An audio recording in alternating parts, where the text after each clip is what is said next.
Parashat Vayetse, Yaakov mi Be'er Sheva, Vayelech Harana. Yaakov Avinu est sorti de chez lui, de Be'er Sheva, pour aller chez Lavan Bechutz Laaretz. C'est une sortie difficile. Il y a écrit Vaikach me'avnei hamakom, il a pris une pierre. Le Midrash il dit c'est Zecher lechorban bet hamikdash. Il a pris une pierre pour ma pitom que Yaakov il dort sur une pierre. Faut se demander. D'accord, bon, le Midrash il y avait 12 pierres, ils ont formé une. Mais pourquoi des pierres, pourquoi pas autre chose?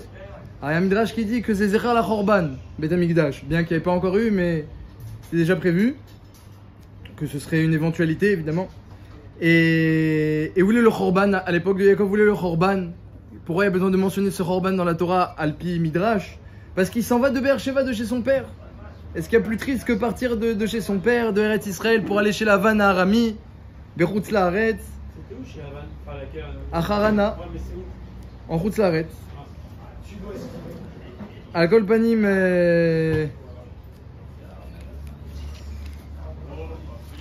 il prend une pierre, il dort dessus. On a quitté Eretz Israël, c'est difficile. Mais Al Kol Panim, il est accompagné d'une mitzvah, une double mitzvah chashuva, l'ordre de son père et l'ordre de sa mère. Comme on le sait dans la paracha de la semaine dernière, Yaakov Avinu, il a reçu un double tzivouï. Sa mère, elle lui a dit fuis Lavan, Esav chez Lavan. Tu fuis Esav, Esav il veut te tuer, parce qu'on a pris les brachot à sa place. Rivka en plus elle était vraiment dans le coup, c'est elle qui a ordonné. Alors quand elle a entendu Beruach HaKodesh que Esav dans son cœur il se dit qu'il va tuer Yaakov, elle lui dit écoute tu vas chez Lavan. Son père d'un autre côté, après que Rivka elle lui fait part de ses craintes par rapport aux femmes de l'endroit, son père il convoque Yaakov, il convoque Yaakov et il dit écoute, il le bénit déjà et il lui dit tu peux pas prendre une femme de Kenaan, alors va dans la maison de Bethuel. Dans la maison de Bethuel, là-bas, le père de ta mère, Bethuel, il y a des enfants et des petits-enfants, il y a Lavan. Donc va dans la maison de Bethuel et prends une fille là-bas de la maison de paternelle de Bethuel. Donc on a Rivka qui ordonne, va chez mon frère Lavan. Et on a Itra qui dit à Yaakov, va chez le père de Rivka, Bethuel. Donc un double ordre. Une fois c'est marqué va chez Lavan, c'est pareil, une fois il y a marqué va chez Lavan, une fois il y a marqué va chez Bethuel. Où il va Yaakov, c'est marqué dans la Torah. Il y a marqué non, alors pas mal, ça c'est ma question, mais avant ma question, dans le texte c'est marqué, il est parti chez Lavan ben Bethuel. Il a contracté les deux. Voilà, vraiment, on voit que Yaakov, il est méchoubad à son père et à sa mère. Sa mère elle lui dit va chez Lavan, son père il lui dit va chez Bethuel, et il y a marqué qu'il est sorti, il est parti, El Lavan ben Bethuel Arami. Achi Rivka em Yaakov. Donc l'Ichora, Yaakov Avinu, il quitte Eretz Israël. Il y a de quoi mettre une pierre sous la tête, c'est ce qu'il fait. Mais il est protégé par une double mitzvah de Kibbutz Avaim qu'il accomplit jusque dans les diukim des mots de la Torah. Et pourtant, comme vous l'avez fait remarquer, eh bien, il se dit tiens, si j'allais dans la yeshiva de Shem Ve'ever, tiens au passage, je vais à la yeshiva. D'où on apprend ça, parce que lorsqu'il a pris la pierre juste avant d'arriver chez Lavan, Vaishkav Bamakom Ahu, il s'est couché là-bas. Et le Midrash il dit, Rachid le ramène, tu apprends de là que là-bas il a dormi, mais depuis 14 ans, Vaishkav il s'était pas allongé. Depuis 14 ans, pourquoi il s'était pas allongé depuis 14 ans? Parce qu'il était parti entre temps à la yeshiva de Shem et Ever, comme dit le Midrash, parce qu'il avait déjà appris toute la Torah de Avram et Yitzhak. Donc il est parti à la yeshiva de Shem et Ever. Il a étudié là pendant 14 ans avec une assiduité plus grande qu'avant, à tel point qu'il ne se couchait pas. Il allait pas s'allonger, Kaniré qui dormait comme ça sur le bras. Il n'allait pas s'allonger. Et lorsque, après 14 ans d'études, il est parti s'allonger pour la première fois, que Hachem il a fait un est que le soleil s'est vite couché, Vaishkav Bamakomahu, là-bas il a eu la révélation du Soulam, de l'échelle de Yaakov, très connue, les pieds sur la terre et la tête dans le ciel. Et donc, on apprend du texte que Yaakov, il a quand même traîné 14 ans avant d'accomplir le double ordre paternel et maternel. Donc la mitzvah de Kibbutz Avaim, a priori, elle laisse à désirer. Alors c'est vrai que le Midrash dit qu'il n'a pas été nénache, il n'a pas été puni parce que Gadol Talmud Torah mi Kibbutz Avaim, c'est plus grand l'étude de la Torah. Donc il n'a pas été puni. Machenken, que quand il s'est attardé chez Lavan, alors ça on lui a reproché après d'être resté autant de temps chez Lavan. Mais quand même c'est assez étonnant de la part de Yaakov, quelqu'un qui fait tellement attention à la mitzvah de Kibbutz Avaim comme on l'a décrit, puis il était tzaddik, en safek. Ishtam Yeshevolim, quelqu'un qui étudie tellement la Torah, alors Vadaï, comme elle dit la Gemara dans Kiddushim, le hors de la Torah, ça l'amène à faire Maasim Tovim, à faire le bien. Pourtant non, il décide que c'est nécessaire de s'attarder 14 ans et on voit pas sur ça que on lui reproche quoi que ce soit. Au contraire, le fait qu'il est resté 22 ans chez Lavan pour pouvoir quand même fonder le clan Israël là-bas. Il a épousé 4 femmes, il a quand même eu 12 tribus, Dina, plus d'autres enfants qui ne sont pas décrits dans le texte forcément. Donc il a quand même fondé le clan Israël. Et là-bas par contre on dit, ah pourquoi t'es resté autant de temps chez Lavan et pendant ce temps t'es pas revenu, t'as laissé ta mère et ton père seul. Et ben Midak et Nida, tu seras puni que Yosef il va disparaître 22 ans. Donc quand ils font le clan Israël sur ordre de son père et sa mère, alors là on lui dit ah, pourquoi t'es resté 22 ans, on le punit. Mais quand il fait tarder la mitzvah de Kibbutz de 14 ans, là on dit ah c'est bon c'est Besséder. C'est vrai, mais c'est quand même assez étonnant. Ça passe au-dessus, mais la logique voudrait que tu aies respecté l'ordre de ta mère et ton père et que tu ailles tout de suite. Tu pourras étudier plus tard. Pourquoi il a vu que c'était nécessaire apparemment de s'arrêter 14 ans? C'est bizarre, Yaakov il fait pas les choses comme ça. C'est plus grand, alors reste 20 ans, reste 30 ans. Et pourquoi spécialement maintenant ça apparaît cet épisode-là? C'est assez bizarre que pile au moment où il a un ordre d'aller chez Lavan, il décide d'aller 14 ans au Beth Amidrash.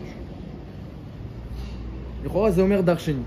Ça demande des explications. À part ça, comme c'est marqué dans le texte, Veishkav vamakomaou, il s'est couché à cet endroit-là et il a vu un rêve extraordinaire. Donc évidemment, quand on a un mérite de 14 ans d'études dans le ventre, et je dis dans le ventre parce que David Amelach il dit Toratra betor me'aï. Que quand on étudie bien la Torah, elle rentre, hein, betor me'aï. Donc avec toute l'étude qu'il a fait rentrer en lui, hein, il a eu un rêve extraordinaire, une vision prophétique, des promesses magnifiques d'Akadosh Baruch Hu, Shmartira bechol asher teler, Vashivotira la Edama Azot, je vais te ramener en Eretz Israël, n'aie pas peur, et les malachim ils t'accompagnent, tu les vois, ils montent, ils descendent, ils t'accompagnent. Mamash il a vu un rêve extraordinaire. Et le texte il précise, et il s'est couché là-bas, mais il s'est pas couché 14 ans auparavant, lorsqu'il était Hachem et Ever. Ça veut dire que Yaakov est venu pendant 14 ans, il a étudié sans s'allonger, comme on a dit, dormir sur le coude. Mais les 60 ans auparavant, lorsqu'il a étudié chez son père et chez son grand-père, comme le dit le Midrash, on n'a pas vu qu'il dormait comme ça sur son coude. C'est pas marqué. Ishtav Yoshev Oalim, il résidait dans les maisons d'études, mais Mistaber, qu'il dormait le soir, il allait s'allonger. C'est spécialement ces 14 ans-là où la Torah elle précise que il s'est pas allongé. Donc aussi on peut se demander, qu'est-ce qui s'est passé quoi? Pitom il a eu maintenant qu'il a atteint la vieillesse, il était déjà vieux maintenant, comme le Rachid dit, il était très vieux et il était pressé de fonder le clan Israël, comme on l'a dit la semaine dernière. Donc il était déjà âgé on va dire, peut-être à l'époque c'était pas vieux mais âgé. Et là Pitom il s'est senti les forces d'étudier sans s'allonger. Et avant non, avant il étudiait normalement, sûrement avec beaucoup d'assiduité mais pas autant que maintenant. Ça aussi ça demande d'explication. Makara, qu'est-ce qui s'est passé pendant ces 14 ans où là, ça y est, je m'allonge plus. IFR, je m'allonge plus. Il a juste passé quelque chose. La texte ne le dit pas. Ni le Midrash. Alors évidemment après, il fait son rêve, il arrive chez Lavan, il rencontre Rachel, et il demande ensuite à Lavan d'épouser Rachel. Et il dit à Rachel, je suis Achi Avia. Il se présente comme son frère, le frère de Lavan, alors que c'est son neveu. Alors Rashi ramène le Midrash que Rachel elle lui a dit mais tu crois que tu vas pouvoir m'épouser, mais avec Lavan, avec mon père, en sikouille. Tu n'as aucune chance, il te laissera jamais, tu pourras rien, tu viens chez nous, tu pourras que t'appauvrir. Et il a dit écoute Yaakov, de toute façon je suis déjà pauvre, il y a Eliphaz qui m'a tout pris, je suis déjà pauvre. Mais alcool panim, mais tu pourras pas ressortir avec quoi que ce soit et encore moins te marier avec moi. Alors il lui a dit Achiani Beramaoud, mais moi c'est quoi, je suis le frère de ton père, le frère en tromperie. Ton père c'est Aramis, c'est un trompeur, moi aussi. Je suis un trompeur. Comme ça il a dit Yaakov à Rachel, donc ne t'inquiète pas. Et les rois, c'est ce midrash là, il contredit exactement ce qu'on a eu la paracha la semaine dernière. Il est marqué là-bas Ishtam, que Yaakov il était Tam. Et Rachid dit c'est quoi Tam? Rachid demande c'est quoi Tam? Et il dit c'est quelqu'un qui s'est pas trompé. Pif Velibo Shavim, un type qui est transparent. C'est ça Ishtam. Un transparent. Et Rachid dit il s'est pas trompé. Et là, Pitom, il vient, Yaakov, il dit t'inquiète pas, et Bémet dans la Torah, on n'a pas vu que Yaakov il a trompé Lavan, Bémet, on n'a pas vu. Au contraire, lorsque Lavan il a poursuivi Yaakov 22 ans plus tard, il lui a dit mais qu'est-ce que tu veux? Est-ce qu'il y a cherche dans mon OL, est-ce qu'il y a une aiguille à toi? Je t'ai rien pris. Et Rachid dit que le derrière, c'est que les gendres utilisent les biens de leur beau-père, Yaakov il n'utilisait rien. Donc, où est la tromperie de Yaakov? Il dit t'inquiète pas, je suis le frère de ton père en tromperie. Et bien dans la suite de la paracha, alors qu'est-ce qu'on voit? On voit que, eh bien, Lavan, il s'est pas gêné de tromper Yaakov. Au bout de 7 ans, arrive le jour du mariage prévu entre Yaakov et Rachel. Et il lui a dit, attention, je veux Rachel, ta fille, la petite, il a bien précisé, ne fais pas un chinouille Hachem que tu vas appeler Léa Rachel et tu vas me donner Léa, etc. Il a bien précisé tout ce qu'il faut. Et le jour du mariage, eh bien, Veille Baerev, il rentre à la maison, le lendemain matin, ah, Léa. Et il va voir Lavan, la Marie Mitani, tu m'as trompé. Alors on voit, voilà, la tromperie de Lavan. Et qu'est-ce qu'il lui dit, Lavan? Il dit, ah, moi, je sais pas comment c'est chez vous. Comme ça, il explique le Beth Alevi, aval, bim komotenu, mais chez nous, on marie pas la petite avant la grande. C'est quoi ce manque de derech eretz? Tu veux épouser Rachel avant Léa? C'est quoi ce manque de derech eretz? Il y a une grande, il y a une petite. Fakasha, les filles à Seder. Comme ça, il dit Lavan à Yaakov. Quel trompeur, quel rusé, etc. Quel est le problème? Le problème, c'est que Nifsak Bashulchan Aruch Even Haezer, parce que la Torah, elle n'écrit pas les Tanot de Lavan gratuitement. Ce qui est marqué dans la Torah, c'est Emet, Torah Emet. Donc même lorsqu'on te marque la tromperie de Lavan, Katouf Po Davar Emet, il a dit quelque chose de vrai. On ne marie pas la petite avant la grande. C'est lui qui doit marier sa grande. C'est vrai, il a dit, mais maintenant tu as raison. Alors moi, c'est pas de ta faute, c'est pas de ma faute. Tu dis ce que tu veux, mais moi, je peux pas marier la petite avant la grande. Enbrera. Qu'est-ce qu'on fait maintenant? Je peux pas. Donc voilà, il y a Léa, elle est là. Il y a Léa. Et Niftak Bashulchan Aruch Even Haezer, que si un père, il a dit à un khatan qu'il marie la petite, et que le jour du mariage, il amène la grande, moutar. Al-pi al-acha, c'est moutar. Parce que c'est une ta'ana qui est marquée dans la Torah. Lo na'asechen bim komoten. Je vous rappelle, j'avais entendu ce ridouche de Rav Rosenberg à la Vachalom, à Rachichoul, à Paris, qu'il avait fait un shiur de Even Haezer. Il nous avait présenté la ta'ana de Lavan, comment bien elle a été retenue dans les poskim. Parce qu'elle est marquée dans la Torah, et elle est mistaber, c'est pas derech eretz. Ah, t'as promis, mais c'est der. Aval derech eretz, kadma à la promesse. Donc, il peut lui dire le jour du mariage, écoute-moi, si tu veux, tu te maries pas, mais moi je te donne la grande. Karanifsak ba Even Haezer. Alors du coup, on peut même se demander où elle est la tromperie. Il a pas dit, mais c'est Nifsak Bashulchan Aruch que même si le père n'a pas dit au khatan, il peut, il a promis la petite, il peut lui amener la grande. C'est pas, mais il peut amener la grande. Après il n'a rien, la sheila non. Après la sheila de Kiddushin, ça vadaï c'est un problème. C'est vadaï une sheila. Ils disent les poskim que Yaakov il a été matné, il savait bien que c'était pas clair avec qui il se marie, donc il a été matné. C'est ce que c'est pour Kiddushin Vadaï qu'il faut un date barour, faut pas qu'il se m'écarte à où. Mais par rapport à l'engagement du père de la Kala, le père, eh bien, il peut se défaire de son obligation et de sa responsabilité d'amener la petite comme il a promis. Il se défait de sa promesse et il amène la grande et c'est moutard. Donc du coup, on pourrait même se demander. Alors pourquoi, où est la si grande tromperie? Même la ta'ana de Lavan, elle a été mitkabelet. Et le mari, il peut à ce moment-là renoncer. Oui, il peut renoncer. Vadaï. Mais la tromperie, elle est sur l'autel. Vadaï, il peut renoncer. Non, mais là où c'est pas moutard, c'est quoi? Il a bien caché. Oui, mais alors après, comme on a dit, c'est ce qu'il a demandé ça. C'est que le père, il a amené la grande à la place de la petite. Alors ça, il a le droit. Après, le Kiddushin, maintenant, ça c'est une autre sheila. Le Kiddushin, quand Yaakov maintenant il se marie, c'est plus Kashur à Lavan. Au moment où il prend sa femme pour épouse en donnant la bague, alors là il faut un date shalem. Et ça va dire que Yaakov, s'il a épousé Léa, c'est qu'il a eu le date d'épouser Léa, il a dû faire un tenaï. Kaniré pour parce que sinon ça marcherait pas. Si lui sa condition c'était mais Rachel, son Kiddushin, oui. Voilà, Vadaï, c'est sûr que Yaakov, il a dit si c'est Rachel, j'épouse Rachel, si c'est Léa, j'épouse Léa. Mais pas tout, c'est sûr, c'est obligé de dire comme ça. Mais le chidouche du Shulchan Aruch, c'est que par rapport au père, son engagement, il peut se défaire de son engagement parce que l'ona seren, ça se fait pas. Comme ça, c'est Nifsak. Donc, on pourrait même se demander, c'est un peu exagéré, mais comme ça, je me rappelle que Rav Rosenberg, il avait demandé à la Vachalom que où elle est la tromperie alors. Où est la tromperie? Arrête, c'est une tana du Shulchan Aruch.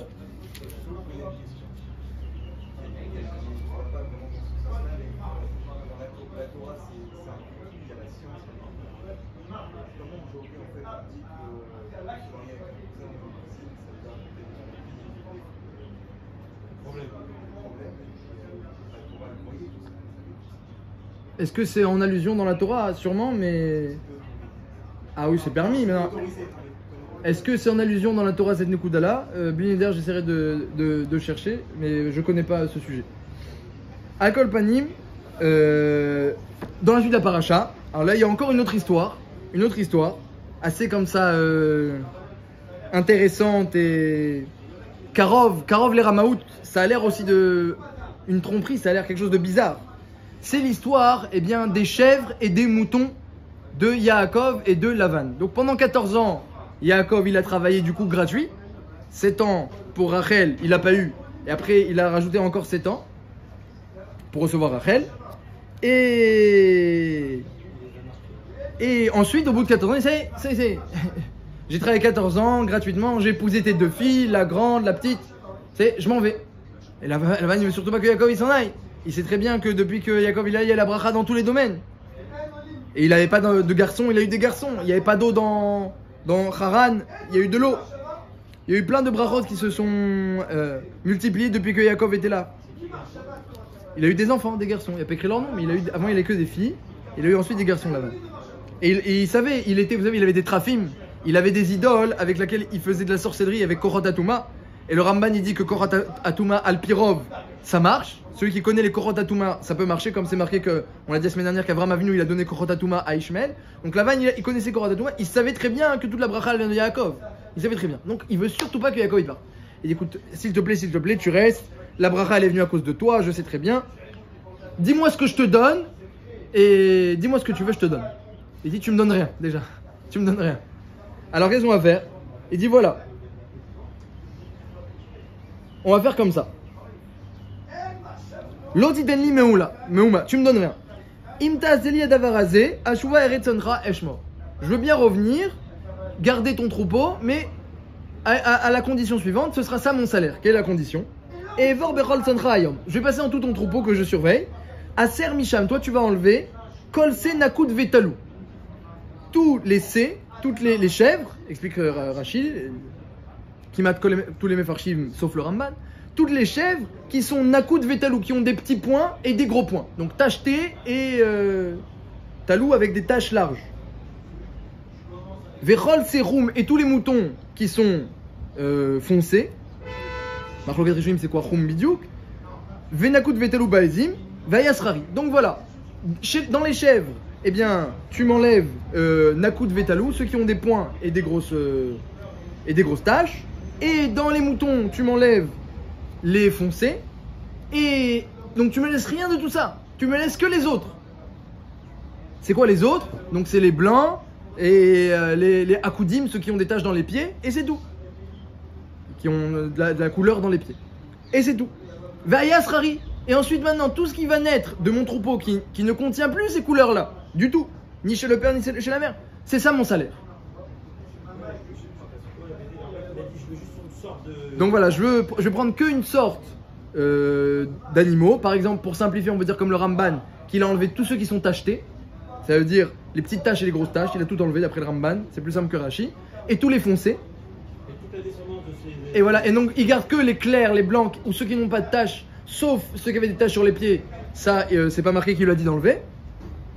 Et ce sera ça mon salaire. Donc maintenant, tout ce qui va me rester, les enfants qui seront de la même couleur que leurs parents, ils sont à toi. Et les enfants qui naîtront et qui ne sont pas la même couleur de leurs parents, qui sont comme ceux que tu as enlevés, ils seront à moi. Est-ce que tu es d'accord qu'on fixe ce salaire-là? Et tu verras, Vantabitsit Kati, tu verras que ma tzidkout, elle va se révéler. Qui t'avoile sera lefanecha. Et tu verras ensuite, au fur et à mesure, je ne garderai que mon troupeau à moi et je prendrai que ceux qui sont tachetés avec des petites taches et des grosses taches et les foncés. Lavan, il dit Louye Kitvarecha. Alvaï qu'on fasse un tel marché entre nous. Alvaï. Et donc il y a Lavan, Vayassar Bayomaou, Lavan il est passé, dit Rashi, et il a enlevé toutes les tiachim, tous les tlouim et les nekoudim. Il a enlevé tout ce qui avait des taches, et tous les choum, tous les foncés, Bakesavim dans les moutons. Et il les a donnés, Yad Banav dans les mains de ses fils, qui étaient nés depuis l'arrivée de Yaakov, il a eu des enfants.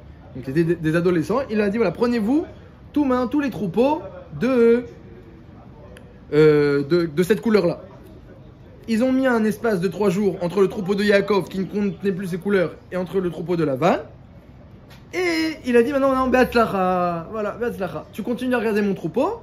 Ce qui naît de la même couleur, c'est à moi. Et ce qui naît d'une autre couleur, c'est à toi. Il était très content, Lavan. Le Ramban, il précise que Yaakov, il a dit à Lavan, attention, est-ce que tu me permets d'utiliser des bâtons et de gratter, de faire cette couleur-là pour les planter dans l'eau. Parce qu'il faut que je puisse motiver le troupeau à avoir comme ça. Il n'y a pas de problème. Tu prends tous les bâtons que tu veux. Raman dit qu'il va demander la permission. Pas que Yaakov Ras Veshalom, il lui fait un tour de magie avec un bâton, le bâton de Moshe, hop, un tour de magie. C'est quoi le bâton? C'est la suite de la paracha. Vaikar Yaakov, il a pris un bâton. Vaifatzel Ba'en Petzalot, les vanotes. Il a fait comme ça des taches, des petites taches, des grosses taches. Il a pris un bâton marron et il a râpé comme ça, de telle manière à ce que dans le bâton, il y a des taches. Il y a des taches qui apparaissent sur le bâton. La Torah raconte tout ça. Et ensuite, au moment où les animaux étaient en rut, il mettait dans l'endroit où les animaux buvaient, dans le lac, il mettait les bâtons devant les animaux pour motiver les mamans à enfanter des enfants de cette couleur-là. Bien que ni les mamans ni les papas avaient cette couleur, mais Yaakov a pensé que le bâton pourrait motiver. Et pourquoi ils font une condition de couleur? Parce que de toute manière, les troupeaux étaient séparés. Ce qui faisait donc on a descendance de chaque troupeau. Oui, ça veut dire. Ils sont séparés de toute manière. C'est bien lesquels sont. Oui, non, parce que si. Alors, ça, Rachi explique votre question. Rachi, il dit comme ça. Il dit que si Yaakov, il avait gardé, des marrons ou des tachetés, Lavan, il aurait dit que les enfants de cette couleur-là ne reviennent pas à Yaakov, parce que c'est le père qui les a enfantés. Non, mais ils sont séparés de toute manière. Donc, Yaakov, ils ont 3 jours de distance. Oui, mais d'accord, mais. Il prend les descendants de son troupeau. Ah non, mais le troupeau qui est chez Yaakov, il appartient à Lavan. Yaakov, il n'a pas un franc. Ça fait 14 ans qu'il travaille gratuitement, il n'a pas un franc. Donc tout le troupeau que Yaakov il a actuellement, il est 100% à Lavan. Mais maintenant, il veut un salaire, Yaakov. Parce que maintenant, il a... Non, alors Lavan, il n'est pas d'accord, tu crois que je vais donner les descendants? Il n'est pas d'accord. Non, ça... Lavan, t'as raison. Lavan, il a dit, dis-moi ce que tu veux, je te donne. Yaakov, il entend, je veux pas de cadeau de Lavan. Déjà, ce qui me revient de droit, je veux pas de Lavan. Je veux forcément un cadeau de Lavan. Je vais pas m'en sortir. Alors il dit, regarde comme ça. Je vais garder que les blancs, pour simplifier. Et les enfants blancs, ils sont à toi, parce que c'est normal, le père il est blanc, la mère est blanc, et c'est à toi. Les blancs, pourquoi? Et les enfants qui naissent des blancs, qui sont pas blancs, ils sont à moi. Et là, ce sera ça mon salaire. Et voilà. Alors ça, on va demander les questions, mais déjà, j'explique le texte. Et donc c'est pour ça qu'il a séparé les troupeaux. Pour pas qu'il y ait un foncé ou tacheté du troupeau de Lavan qui puisse enfanter quelque chose de cette couleur-là. Donc il a gardé que ceux d'une certaine couleur pour simplifier. C'est bizarre ça demande. À Yaakov. Bah oui. Ça veut dire quoi? Il compte sur un il compte sur un miracle. Oui, en fait, Ça c'est la question. d'accord. Il compte sur un miracle. Ça c'est la question qu'on va poser. Donc en tout cas, qu'est-ce qui s'est passé? Il a mis ensuite les bâtons dans le lac avec au moment de la rut, avec les petites comme ça, les petites taches sur le bâton, les grosses taches sur le bâton, pour que motiver et donner des bonnes idées au papa et à la maman, et qu'ils aient des enfants de cette couleur-là, et bien sûr tout ça avec la permission de Lavan. Alors donc évidemment vous avez demandé une très bonne question, c'est quoi cette histoire de salaire? Pourquoi Yaakov il fait ça? Alors c'est marqué dans la Torah, l'autre il dit là, je veux rien recevoir de toi. Yaakov il avait compris que Lavan il veut rien donner. Il veut rien donner, je veux rien recevoir de toi. Mais c'est pas normal, c'est pas un salaire normal. C'est pas comme ça qu'on fixe un salaire. Si on veut apprendre les lois du commerce. Donc première question, c'est pas comme ça qu'on fixe un salaire. Alors nous on est en train d'apprendre la Torah. On doit apprendre, la Torah va nous apprendre comment on fixe un salaire. C'est pas comme ça. Donc déjà on est étonné. Et en plus, compter sur le miracle, on sait qu'on compte pas sur le miracle. Bon, on sait que dans la Gemara Brachot, Rabbi Yochanan, qui était le dernier qui avait la beauté de Adam Arishon et de Yaakov Avinu, et vous savez, il brillait, Rabbi Yochanan, il brillait tellement il était beau, il brillait mamash, la lumière. Une fois il est parti chez Rabbi Lazare qui était malade, il a soulevé sa manche, paf, la pièce elle est devenue illuminée, la pièce qui était obscurcie elle est devenue illuminée. C'était le dernier qui avait la beauté de Adam Arishon, Rabbi Yochanan.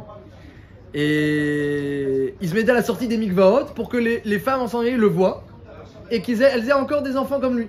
Donc il y a un moussak kazé, que quand on voit, on est influencé et on peut enfanter. Mais c'est quand même quelque chose de sgouli, c'est quand même assez détonnant, de un peu surnaturel, même si ça peut influencer, les pensées influencent, le Ben Ishraï et Marir Meod sur ça, que les pensées influencent, Meod. Avalakobanim c'est sgouli. Et donc c'est bizarre que Yaakov il compte comme ça sur des miracles et des sgoulottes et des trucs bizarres. Ça a l'air un peu d'une ruse comme ça, c'est bizarre. Et donc on se demande pourquoi il fixe un salaire comme ça, c'est pas comme ça qu'on fixe un salaire. Et ensuite en plus, Bémet il a eu des Nissim Niflaïm, tous les troupeaux blancs n'ont enfanté évidemment que des tachetés et que des petites taches et que des grosses taches et que des foncés, comme ce qui était prévu pour que Yaakov gagne. Van tabit sitkati, tu verras Mati. Donc évidemment tout ce texte-là, déjà il faut pas s'embrouiller avec les couleurs, en plus il y a une marloquette Rashi Ramban. Bon, pour simplifier, il a demandé les foncés et les tachetés. Mais on se demande, Bémet, pourquoi Yaakov il fait ça. Et on n'a pas vu dans le texte que Lavan a arnaqué Yaakov. On n'a pas vu. Or pourtant, lorsque Lavan revient 22 ans après, donc ça fait 8 ans après cette histoire-là, lorsque Lavan poursuit Yaakov Avinu, lorsqu'il s'est enfui, eh bien Yaakov se plaint de lui. Il dit combien de fois tu m'as trompé, tu m'as changé mon salaire 100 fois, à Seret Monim 10 fois, ça fait 100. Donc on voit que Lavan il a beaucoup arnaqué Yaakov dans son salaire. Le salaire c'est dans les 8 dernières années, c'était pas les 14 premières années. Les 14 premières années c'était gratuit. Il a travaillé pour la Rachel et Léa. Mais les 8 dernières années, donc on voit pas dans le texte qu'il y a eu une tromperie de Lavan. Et pourtant Yaakov se plaint à la fin de la paracha. Donc on comprend un petit peu qu'est-ce qu'il veut Yaakov et comment Lavan l'a trompé. Ça c'est un petit peu la kushia sur ce passage-là. Alors comme on l'a dit, hein, on apprend tout des Avot, tout ce qui est marqué dans la Torah c'est pour qu'on apprenne des belles leçons. Et donc s'il y a des choses étonnantes, à plus forte raison qu'il faut se poser des questions et essayer de les traduire dans notre langue à nous et essayer de comprendre quel message ça nous apporte à nous personnellement. Comme vous avez demandé, c'est pas comme ça qu'on fixe un salaire, c'est très bizarre.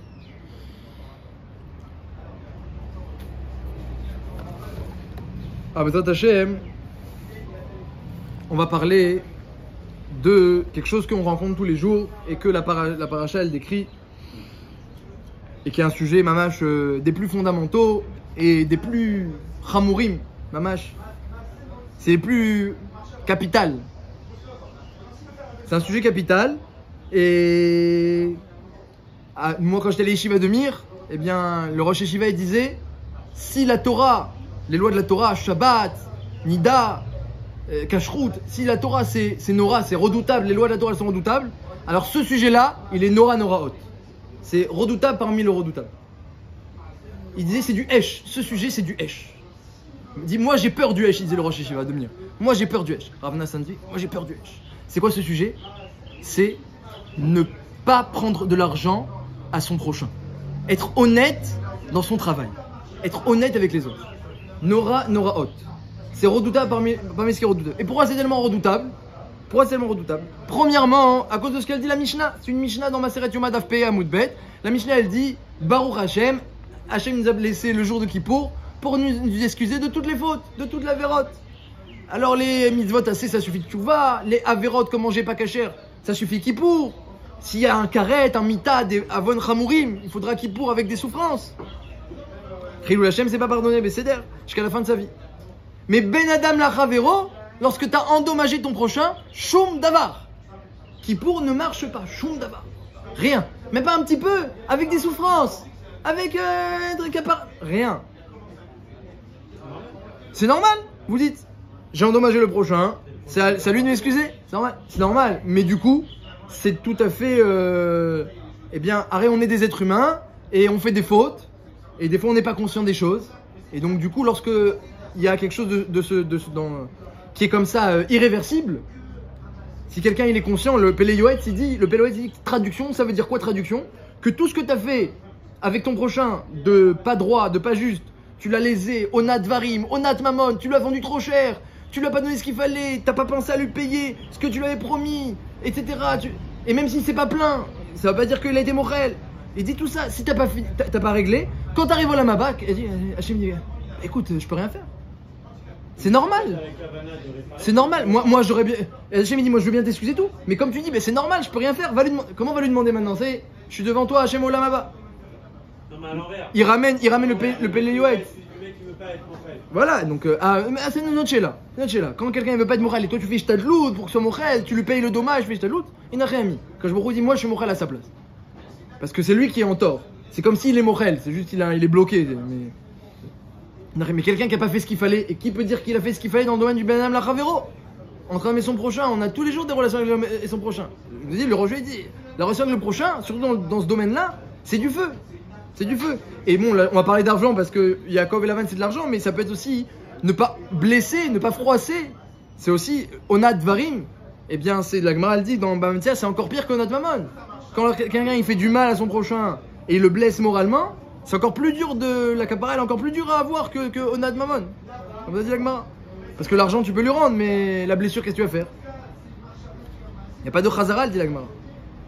Veyareta et Lokecha, c'est marqué dans Onat Dvarim. Tu craindras Hachem, dans Onat Mamon, c'est pas marqué. Quand quelqu'un il vend trop cher, c'est aussi Navera, mais c'est pas marqué. Ils sont d'Oraita. Donc Bekitsour, un domaine qui est du feu, et voilà. Et comme la paracha, eh bien, elle s'allonge dessus, évidemment Lavan, il était complètement moufka, eh bien, il n'avait pas du tout cette notion-là. Cette notion-là, c'est marqué que même les gens de son village, il les a arnaqués. Il leur a pris des mashkonotes pour marier sa fille gratuitement. Lavan, il n'avait pas ces notions-là. Mais il a donné Léa à la place de Rachel, c'est aussi une grosse tromperie. Bon, on a demandé que dans Shulchan Aruch c'est permis. Ça, c'est la couche qu'on a demandé. Alors qu'est-ce qu'il a fait? À Kolpanim, on va essayer d'apprendre de Yaakov Avinu un petit peu le derrière dans ce domaine. Et comme on a dit dans la paracha, on voit pas trop où il va en venir Yaakov avec toutes ses conditions et pourquoi il agit ainsi. Alors, donc comme on a dit, on doit faire attention à ne pas voler son prochain, ne pas l'endommager, ne pas le blesser. Et comme dit le Pélé Yoet, puisqu'il n'y a pas de capara, Hachem il n'excuse pas. Donc si quelqu'un il sort de ce monde avec encore des manques dans ce domaine, il devra revenir. Il ramène une sipour qui s'est passée avec le Rivache. Le Rivache, il avait quelqu'un de sa Keïla qui avait un cheval extraordinaire. C'est un cheval que vraiment, il s'épuisait jamais, jour et nuit. Il travaillait sans arrêt et il prenait des poids beaucoup plus grands que ses Chaverim. On a déjà vu ça. Le Rivache, il a dit, ce cheval-là, en réalité, il a une dette, une ancienne dette d'un Gilgoul envers le propriétaire. Et il est revenu en cheval pour rembourser sa dette. Comme ça a dit le Rivache. Parce que oui, qu'est-ce que tu veux faire? T'as laissé une dette. Hachem dit, qu'est-ce que je peux faire? Tu me demandes pardon, moi je viens t'excuser, mais comme tu as dit, c'est normal, c'est pas moi de t'excuser, c'est à l'autre. Donc c'est très compliqué, le domaine de Ben Melachavero. C'est un domaine où il faut à un certain niveau être encore plus prudent que dans le Ben Melakom à un certain niveau. Et pourtant il y a moins de halachot a priori. Moins de halachot connu tout au moins. Connu, il y a moins de halachot. Mais celui qui étudie Rochen Mishpat, il verra qu'il y a beaucoup de halachot. Alors dit la Gemara dans Baba Kama, la gravité du vol. Eh bien, celui qui prend une prouta à son ami, pourquoi l'argent s'appelle damim? Le sang, dam. Damim, c'est l'argent. Alors, pas mal, faut se battre, on saigne pour gagner de l'argent. Et donc, du coup, celui qui te le prend, c'est comme si t'as fait saigner, il t'a pris ton sang. Amarabi Yochanan, Kola Gozel Travero Shave Prouta. Quelqu'un qui vole à son ami Shave Prouta. Keilou Notel Nishmato. C'est comme s'il lui a pris sa vie. Et après, il y a marqué Nishmat Banav Ubnotav. Il a pris la vie de ses enfants. Parce que ses enfants, ils auraient dû profiter. Donc, il prend son argent. C'est comme si Keilou. Évidemment, c'est un machal de nos sages, mais c'est un machal. Si nos sages disent, ça veut dire que ça représente un point de vue vrai, une vision émette. À un certain niveau, c'est comme s'il a pris sa vie. C'est comme s'il a pris la vie de ses enfants qui auraient dû profiter de cela. C'est comme s'il a pris son sang. Comme tu as dit, il a fait saigner. Alors Agma, elle dit attends. Véritema. Peut-être qu'est-ce que tu vas dire? Et Radelo Yaïf Damé. Si jamais il lui a pris un objet sans payer, là c'est assaut. Mais s'il a pris un objet et il l'a payé, mais l'autre il voulait pas lui vendre. Alors la Pasouk, ça aussi, Hamas, ça aussi c'est comme si tu l'as pris sa vie. C'est son objet. Qu'est-ce que ça fait? Tu lui as pris un client, après tu lui fais mais je vais lui faire une autre affaire. Tu as pris son client, tu as pris son objet, tu as pris quelque chose. Même si après tu te rattrapes. Enfin d'ailleurs c'est un verra. Hamas, ça s'appelle Hamas. Après l'Agma elle dit Oulay tu vas dire quoi? Quand il a fait exprès Beyadaim avec ses mains, il a fait de façon directe. Mais s'il a fait Begrama, il a passé un coup de fil, il a appelé une organisation qui a fait en sorte que la personne, le client aille chez lui au lieu d'aller chez l'autre. J'ai passé un coup de fil, ça va, je suis pas parti lui prendre de l'argent des mains. Oulay Begrama c'est Bécéder. L'Agma elle ramène un autre pasouk. Gambe Grama ça s'appelle du vol et il y a les mêmes ségoulottes entre guillemets. C'est comme si tu l'as pris sa vie, etc. Même Begrama, Flou Begrama.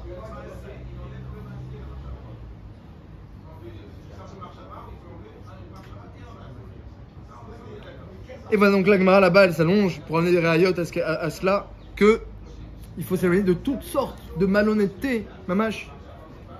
Il y a même une notion qui s'appelle Gnevat Da'at. Gnevat Da'at c'est voler l'esprit de l'autre. C'est pas que tu vas voler de l'argent, c'est seulement voler l'esprit. Tu lui fais croire quelque chose qui n'est pas vrai comme ça, ou alors il est reconnaissant, ou alors il se sent redevable. Tu lui voles son esprit, tu lui fais croire, ou alors tu lui dis un conseil qui est faux, comme ça il va aller là-bas. Et en fait, il n'y avait rien là-bas, mais toi tu voulais rester tranquille, etc. Tu le fais là-bas pour. Ça s'appelle aussi Gnevat Da'at. On peut voler l'esprit de l'autre. Voler l'esprit. On vole l'argent, on vole l'esprit, il y a plein de sortes de vols. Les deux c'est Deoraita. Les deux c'est sur Deoraita, Gnevat Da'at. C'est même la ville. Non, mais les deux on apprend de la Torah. Mais c'est pas les mêmes la ville. Le Mishnah Yesharim il ramène dans le vol. Il y a beaucoup de la vie, oui c'est Nora. Alors à part ça, oui. Il y a l'autre Xol, l'autre à choc, garder le salaire de l'autre. Tu as le salaire de l'autre, mais tu le payes pas. Pourquoi tu le payes pas? C'est la fin du mois. Tu as son salaire. Tu te permets de tarder une nuit. Une nuit tu tardes. L'autre à choc, il sort d'Oraïta. L'autre Xol, c'est celui qui prend de l'argent. L'autre Ignov qui prend en cachette. L'autre Chachachou qui contredit. L'autre Chakrou qui ment. L'autre nous qui vend trop cher. Un produit qui est vendu sur le marché à un certain prix. Tout le monde au même prix. On le trouve partout au même prix. Toi tu l'augmentes de plus que 1/6. Il faut bien que je gagne de l'argent. Plus qu'un 1/6. Mais t'as rien rajouté dans le produit pour le rendre mieux. Juste tu dis que l'autre il est pas au courant. De toute façon l'autre il est pas au courant. S'il est au courant, l'agma elle dit alors Almenat. S'ils font le tuna et tu sais que c'est plus cher et je te le vends quand même. Almenat Ken. Alors s'il dit Almenat Ken c'est Besséder. Si tu n'as pas dit Almenat, je sais pas. Si la Gemara dans ma code, s'il dit Almenat c'est Besséder. Ça veut dire voilà, il faut une condition où tu sais que c'est 1/6 plus cher. Et il dit Besséder. En lecha ala yona. Oui, mais on peut tromper aussi. Tu fais croire que ta marchandise elle est super, elle est bien, c'est Kedai, ça va être rentabilisé. Alors tu sais très bien que non. Ça va lui rentabiliser dans 35 ans, c'est pas rentable. Il y a des produits qui sont beaucoup mieux sur le marché. Mais il faut bien. Oh, pour les Goïm, Gnevat Da'at, c'est Gamassour. C'est Gamassour Gnevat Da'at. On n'a pas le droit de. Faire un prix plus cher. Je sais pas, bonne question. Ça je sais pas. Mais voler le da'at de l'autre. Chez les goïms ça sourd, voler le goy. Le Beloït il dit que c'est gam issour de vol et c'est gam chilul Hashem. La seule chose qui est moutard avec les goïms c'est taout. Hein, cher ami. Le Beloït il ramène que la seule chose qui est moutard avec le goy, comme ça il ramène, après il faut étudier la halachot que je ne connais pas malheureusement, c'est taout. Le Beloït dit taout begoy, ça veut dire si le goy s'est trompé, il t'a payé trop, tu avais dit 1000, il a payé 2000. Alors t'es pas chayav de faire Hashavat Aveda et de lui rendre les 1000 qui s'est trompé. Lorsque Taout de Begoy, il t'a rendu trop de monnaie, il n'y a pas de chiouf de lui rendre la Taout. Voilà, il n'y a pas chiouf, il y a une marque loquette Rashi et Tosfot. Est-ce que c'est Moutar qui douche Hachem dans ce cas-là? Est-ce que c'est Moutar? Est-ce que c'est permis? Marque loquette Rashi dit que c'est assourd et Tosfot dit que c'est Moutar. Mais Vadaï qu'il n'y a pas de chiouf. Et pareil, Hashavat Aveda, il n'y a pas de chiouf. Mais le reste, du le Péyoët, même avec un goy, c'est assourd. Non. Il y a un marché. Les prix sont libres, certes. Si ça vaut 10 shekels, moi je décide de le vendre 50, je ne le vendrai pas. C'est mon problème. J'ai le droit de vendre 50, même si le marché ça vaut 10. Alors après que j'ai un dibour qui soit honnête, machin, c'est autre chose. Je ne manque pas sur le produit. Il faut voir comment concilier les lois du pays et les lois de la Torah. Mais si quand il y a un juif il vient acheter et que tu sais très bien que tu l'arnaques et que tu lui prends beaucoup plus que le prix, alors dans la Torah il y a un issour sur ça. Maintenant le fait que la Torah, que les lois du pays le permettent aujourd'hui, est-ce que c'est matière ou pas, ça, je ne sais pas répondre. Il faut vérifier. Alcool Panim, dans l'idée, Blineder, ceux qui est intéressé, je suis mitraïf, ceux qui est intéressé, Blineder, de approfondir toute cette halachot là et de faire un shiur aussi sur ça, ceux qui est intéressé, on trouvera un moment. Mais là, pour l'instant, déjà, être mitrazek dans ce domaine. Parce que si déjà, c'est vrai qu'il faut aussi connaître la halachot, mais il faut aussi être en alerte. Que c'est des choses qu'on rencontre tous les jours. Et on croit que c'est normal, tout le monde fait ça, c'est normal, c'est pas grave. Et on sait pas que on a en fait des avérotes qui s'accumulent. Et qu'en plus, on n'a pas trop de moyens de réparer ces avérotes là. Ensuite, il y a un autre problème, ramène le Péléoët, puisque là, donc, je vous lis le Péléoët. Il y a un autre problème. Il y a deux autres problèmes ici. Premier problème, que les avérotes entre un homme et Hachem, alors il n'y a personne qui crie chez Hachem pour se plaindre. Si ce n'est les malachim qui ont été créés par les avérotes, mais il y a pas mais là, lorsqu'on vole quelqu'un et qu'il a été arnaqué, lui il se plaint, il crie, il est Betsahar, il fait sa tefila à Hachem, Betsahar. Et là, la Tsaaka elle monte. Comme c'est marqué qu'à l'époque du Maboul, il faisait Avodazara, il faisait Gilou Yarayot, Hachem il n'a pas envoyé Maboul tant qu'il n'y avait pas les cris des gens qui se plaignaient du vol de moins que j'avais Prouta. Et là, quand il y a eu les cris, alors Nixar, Nertam Xardinam à la Gezel, comme il ramène Rashi au début de la parachat noire. Hachem il a dit ça y est, c'est fini. À cause du Gezel, je détruis tout. Il a détruit toute la planète, tout le monde entier, à cause du Gezel. Bien qu'il y avait des avérotes beaucoup plus graves. Mais là, ça se rajoute les cris, la souffrance. Quand tu vois là quelqu'un, il est mis de terre. Et autre chose qui est aussi, faut faire attention, lorsque quelqu'un il vole quelque chose à quelqu'un, la vera de vol, elle dépend pas, on pourrait croire que oui, mais elle dépend pas du cri de l'autre. C'est-à-dire que quelqu'un, Réhouven, il vole de l'argent à Shimon, et Shimon devant lui ne crie pas, ça veut pas dire que c'est moutard. Personne ne pourrait dire que c'est pas grave. C'est volé. Oui, d'accord, mais des fois il crie, des fois il a pas pu, des fois il a pas pu s'exprimer, des fois t'as pas su, des fois il a pas crié, des fois il est pas venu réclamer, des fois il y a des gens ils sont comme ça. Oui, mais d'accord, mais il a peut-être honte. Des fois il y a des patrons, il y a des sipourines comme ça avec des patrons qu'ils se trompaient dans le salaire de certains employés et les employés ils avaient honte. Ils venaient pas réclamer. C'est un raid ça aussi. C'est un raid qui s'ajoute. Il faut faire attention. À nous de faire aussi attention. Et c'est pas parce que l'autre il s'est pas plaint, il a rien dit que c'est pas du vol. Parce que le vol, et ça aussi c'est le Rambam il ramène ça. Imagine que tu vois ton copain et tu vois qu'il a, eh bien, Nagid, une bonne part de gâteau, hein, au petit déjeuner, une part de gâteau. Mais il y a une seule part. Et tu lui demandes, je peux manger avec toi le gâteau? Ça s'appelle Seouda chez Namaspika, les Béalav. Une part de gâteau, c'est pour lui. Ça lui suffit pour lui. Pour 2 personnes, une part de gâteau. A priori, c'est pas suffisant. Tu dis, est-ce que je peux manger? Qu'est-ce qu'il va dire l'autre? Il va dire, bah oui, vas-y, prends un morceau. Il va lui donner un morceau, la moitié ou un morceau, un tiers, je ne sais pas. Et ben ça, le Rambam s'est dit, c'est Avera chez En Alze Kapara, En Alze Tchouva. C'est En Malasot. Ce matin-là, il va rester comme ça, avec dans le ventre, le manque. Il voulait manger sa part. Tu l'as pris? Ah, il a dit oui. Comme on a dit, le vol, ça dépend pas de la réaction de l'autre. Si dans son cœur, son ratson n'est pas satisfait de la vente, ou de la transaction, ou de la matana, ça s'appelle du vol. On regarde pas ce qu'il a dit dans sa bouche. Dans sa bouche, il a honte. La Gemara raconte si pour dans Baba Metzia que qu'est-ce qui s'est passé là-bas dans Baba Metzia, dans Elou Metziot. Il y avait des rabbanim, ils sont partis chez Marie Barissak. Comme ça, la Gemara, elle raconte dans Elou Metziot, ils sont partis chez lui. Alors, au départ, il y a l'employé, il a donné des fruits. Marie Barissak, c'était un grand riche, comme ça, qui avait une guina. Et il avait plein de fruits dans sa guina. Alors, il leur a servi des fruits au rabbanim, l'employé. Il y a un des rabbanim là-bas qui n'a pas mangé. Il mange pas. Après, il est arrivé Marie Barissak. Il a dit à l'employé, ah, pourquoi t'as pas donné les meilleurs fruits au rabbanim? Et Marzoutra, il a toujours pas mangé. Alors ces Raverim, ils ont dit, écoute, quand l'employé il a servi les fruits, il t'a pas mangé, bon, peut-être que tu vas dire que l'employé, eh ben, il a pas fait midat balabaït. Mais maintenant que il est venu le propriétaire, et Marie Barissak, il a dit, devant toi, Kalecha et Tseliafot, t'aurais dû prendre les meilleurs fruits. Ça c'est une réa qu'il est d'accord. Et même Beilrot Tromot ou Masrot, ça marche. Si il a dit comme ça, alors la Trouma et le Maaser de l'employé du Jaliar, elle marche, comme ça elle dit. Il dit Marzoutra, il a dit ça que pour nous faire kavod. Regardez comment il a dit ça que pour... Et donc, si je mange du vol. Si quelqu'un il dit quelque chose pour faire kavod, mais que dans son cœur il voulait pas donner vraiment, c'est baya. Comme ça on voit de la Gemara. Enfin, la marloquette entre les Chachamim, c'est ce qu'il a dit ça vraiment hein, de bon cœur ou pour faire kavod. Eh ben oui, c'est très compliqué. On mange plus, c'est très compliqué. Oh, c'est exactement, c'est un problème, bravo. Alors faut voir, alors il faut réfléchir. Alors il faut réfléchir. Kolechad les filles Rochmato et les filles Matzav. Et il faut étudier la route et il faut réfléchir. C'est pas facile. Et je vais finir avec la dernière phrase du Pélé Yoetz. Il dit mais Idani, Omer à Pélé Yoetz, je suis témoin. Omer à Pélé Yoetz, je suis témoin que tous ceux qui se sont enrichis sur le dos des autres, ou en prenant des choses qui leur appartenaient pas, ou en prenant des choses de façon comme ça, avec des subterfuges, ou de façon pas droite, eh bien, je suis témoin, dit le Pélé Yoetz, que, eh bien, ils ont perdu leur fortune, ils ont perdu leur argent. Comme c'est marqué dans le Passouk, dans Yeshaya, celui qui prend de l'argent, dans Irmia, pardon, Oseocher velo bemishpat, il s'est enrichi, mais pas avec droiture, Bachatsi yamav, ya azvenu, à la moitié de sa vie, ça va le quitter. Donc il y a une aftachat d'un avis, une névoie d'un avis. L'argent qui n'est pas honnête, elle malasot. Il va sortir.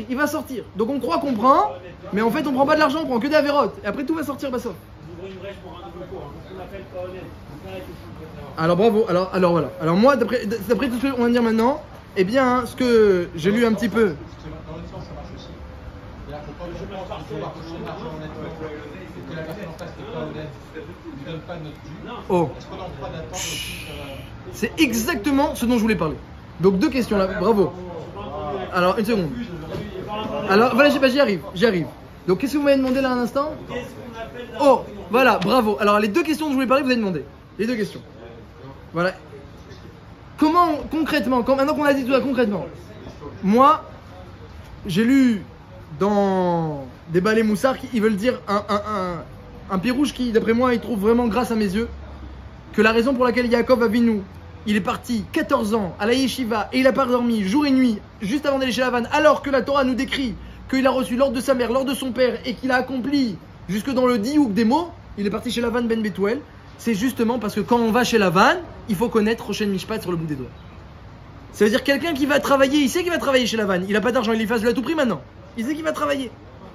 Lorsqu'on va chez quelqu'un de rusé, de trompeur, de roublard, il faut savoir exactement quelle est la halakha, comment se comporter. C'est bien joli tous les mamaré moussard, tu lui prends sa vie, tu lui prends son argent, tu lui prends ses enfants. C'est bien, mais qu'est-ce qui est moutard, qu'est-ce qui est assourd? Yaakov Avinu a dit, je vais étudier ce qui est nécessaire jusqu'à que je comprenne bien la halakha. Après lui, dans ses descendants, le Chazonish, qui a fait sa alia lorsqu'il était déjà âgé, il a dit je ne mets pas le pied en Eretz Israël tant que je ne connais pas bien les halachot de Trumot et Masrot. Il a étudié tout Zraïm, il a écrit son Sefer Zraïm et il est venu en Eretz Israël. Je ne peux pas venir en Israël si je ne connais pas les halachot de Trumot et Masrot. Yaakov Avinu, eh bien, il l'aurait devancé et il va chez Lavan, j'ai besoin, il a étudié 14 ans. On a dit, ah, mais ton père et ta mère, ils t'ont dit d'aller te marier. Mais c'est ce que je suis en train de faire. Tu crois que je peux aller chez Lavan et maintenant aller obtenir mes femmes et construire le clan d'Israël comme il faut, sans connaître toute la larotte sous le bout des doigts? Et surtout avec Lavan, c'est encore plus compliqué. C'est-à-dire qu'il faut étudier la larotte pour les gens normaux et la larotte pour Lavan. Lavan, il a un shulchan aruch bifnato, parce que comme vous l'avez dit, et ça c'est très juste, comme on l'a dit, il y a ce que tu dis et il y a ce que tu penses. Lorsque quelqu'un dit quelque chose mais il pense le contraire, eh bien le gezel, il n'est pas en fonction de ce qu'il a dit, il est en fonction de ce qu'il pense. C'est déjà pas mal déjà. Oui, mais c'est pas suffisant. Si l'autre il te dit ça va, c'est bécédaire, mais en fait, le morceau de gâteau que tu l'as pris, il le voulait le manger, ça s'appelle Davar chez En Alze Tshuva, il dit le Rambam. C'est n'avera que En Alze Kapara. Prendre quelque chose, et il t'a permis l'autre, il t'a dit permis, il t'a dit. Allez, prends, ça me fait plaisir. Ouais, alors il faut réfléchir. Quand même rentrer dans sa tête, Il faut réfléchir. Sonner matanot tirrier, il faut réfléchir.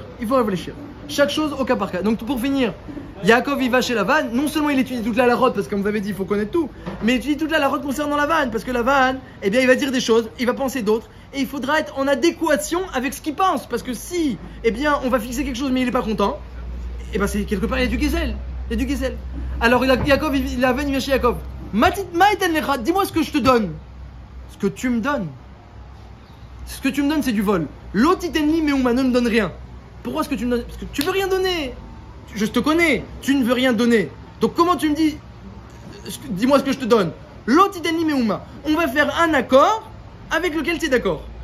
Je prends toutes les bêtes qui sont blanches et celles qui ont des taches en bas dans les pieds et tous ceux qui vont naître avec des taches sur le corps, c'est à moi. Est-ce que ça te va comme ça? Et tu dis, alvaï. Ah, alvaï, ça veut dire que c'est bécédaire avec la vanne. Quand il dit alvaï, c'est bécédaire. S'il dit qu'est-ce que je te donne, c'est du vol. Ah, mais s'il dit alvaï, c'est. Non, là. Oui, mais voilà, là c'est un S galouille. C'est un S extraordinaire. Il a pris toutes les bêtes blanches et il prend que les enfants marrons. C'est un S galouille. D'ailleurs, on a demandé la question. On a demandé la question. Arrête, est-ce qu'on compte sur les miracles? Alors le Rahim il répond à la question. Le Rahim il dit que Yaakov il a dit tu m'enlèves les nakoud et les talou. Nakoud et talou, les petites taches et les grosses taches. Mais akoudim, celles qui ont les taches dans le pied, il a chanté Akedat Yitzhak, comme ça il ramène certains mefarshim. Yaakov il a pas dit tu enlèves. Pourquoi? Parce qu'il espérait Yaakov faire Alpiteva. Je vais laisser les bémotes qui sont toutes blanches avec des taches en bas juste sur les pieds. Et peut-être que les taches sur les pieds elles vont influencer et que les enfants ils auront des taches même sur le corps. Donc Yaakov il a dit Alpiteva, on peut pas compter ça, sauf qu'on met sur le miracle. Et Alpiteva, qu'est-ce qu'il a fait Lavan? C'est marqué Vaya s'arrêter à Koudim, il a enlevé la Koudim. Il a dit tu veux faire comme ça, on fait comme ça. Et là on l'a vu, comme ça il ramène le Rachem qu'il était content. Si Lavan il a enlevé la Koudim, il était content du business, c'est bien, je te laisse tous les blancs, il a laissé aucune chance. Et bien maintenant que Yaakov il a fait ce qu'il fallait pour compter sur une façon naturelle, et puis il a même mis les bâtons que c'est aussi une façon naturelle, même si maintenant Béhémet il a eu besoin d'un miracle, Yaakov lui il a fait une ishtadlut regila. Alors on a dit c'est pas comme ça qu'on fixe un salaire. Réponse, avec la vanne c'est comme ça qu'on fixe un salaire. Et n'a rien mis qu'il y a un shulchan aruch avec les hommes normaux et un shulchan aruch avec la vanne. Et ça nous apprend que eh bien, les relations dans le commerce, il faut être très prudent. Il y a l'argent de l'autre, il y a la conscience, il y a qu'est-ce qu'il pense dans son cœur, il y a son ratson, et tout ça, ça rentre en jeu. Donc Yaakov, il a une épreuve extraordinaire. Être droit avec un ramaï. Et comme il a dit moi aussi je suis un ramaï. Il a dit à Rachel, c'est quoi? Je vais être droit avec lui.